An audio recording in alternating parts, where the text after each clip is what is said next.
اللي قدامكم في الصورة ده اسمه عمر فيصل أحمد محمد فتح الله. عنده حوالي 17-18 سنة، بيدرس وبيشتغل في نفس الوقت. بيشتغل عشان خاطر طبعا ظروف المعيشة، ما بيقفش على الإمة ولا على الناصية زي الشباب طبعا اللي هم خارجين عن القانون، اللي بيقفوا يبيعوا ممنوعات عشان خاطر طبعا بيقول لك أنا مش لاقي شغل. بيشتغل، شاب مكافح وأمين، ولكن للأسف الشديد اتغدر بيه واتقتل بطريقة بشعة.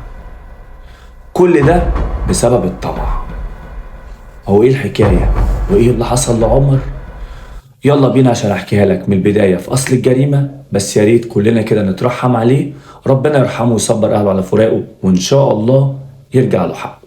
يلا بينا.